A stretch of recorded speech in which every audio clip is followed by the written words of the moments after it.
whatever. But at the very least, since you're so connected to your blackness, wake the fuck up. So here you go with your hateful ASS, running down to the polls, voting all red, down the ticket. Republican, Republican, Republican, Republican, Republican, Republican. Oh, I showed them trans folks. Oh, I showed them men that want to be women. I showed them. You did. You ate that, sis. You 5, 6, 7, 8. Okay? But guess who you also showed? You showed Dr. Umar, who is supposed to be, he doesn't like the term pro, is what he was implying. I think I heard him say that. But anyway, he's supposed to be a champion for all things black, right?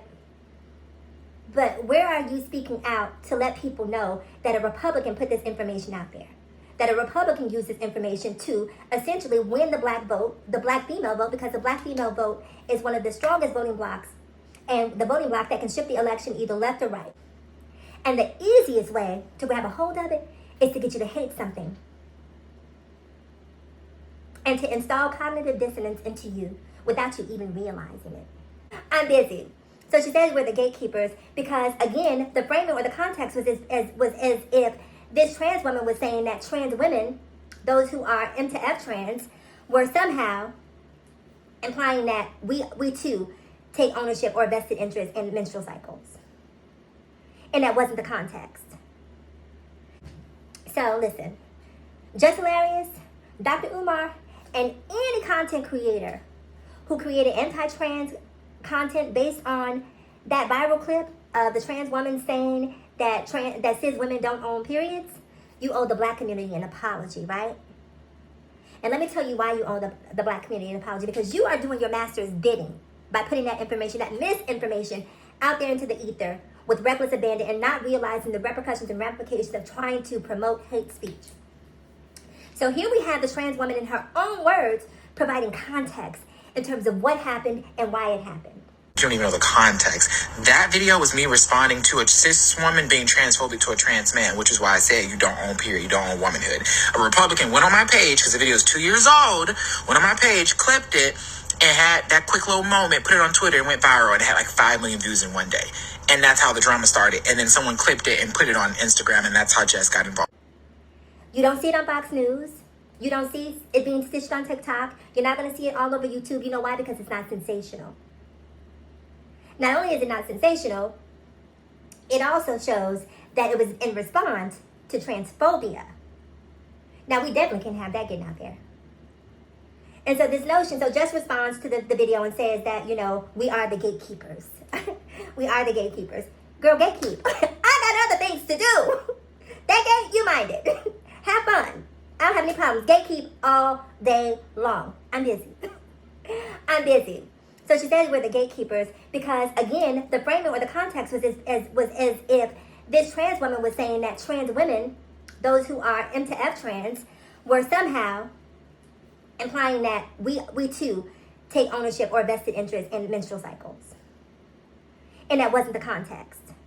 It was talking about was a trans man who was being berated by a cis woman. Stick with me. Stick with me. Okay, do we need a diagram?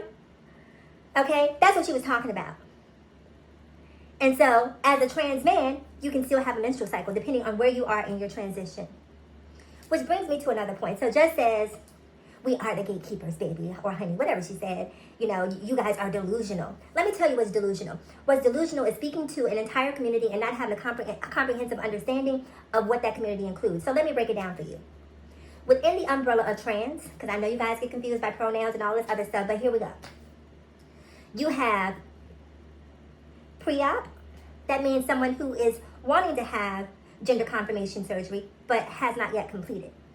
You have post-op, meaning someone who wanted gender confirmation and has completed that process, right?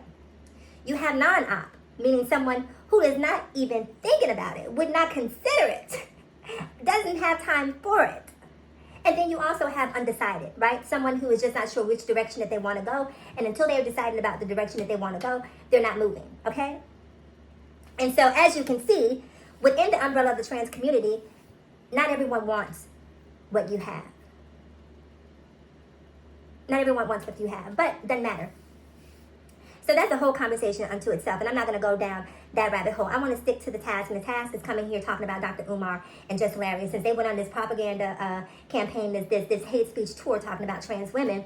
But now that the information is out, where is the response, right? Because Dr. Umar, who is supposed to be, he doesn't like the term pro, is what he was implying. I think I heard him say that. But anyway, he's supposed to be a champion for all things black, right? But where are you speaking out to let people know that a Republican put this information out there? That a Republican used this information to essentially win the black vote, the black female vote, because the black female vote is one of the strongest voting blocks, and the voting block that can shift the election either. And guess what? The right, they want that vote. And the easiest way to grab a hold of it is to get you to hate something. And to install cognitive dissonance into you without you even realizing it.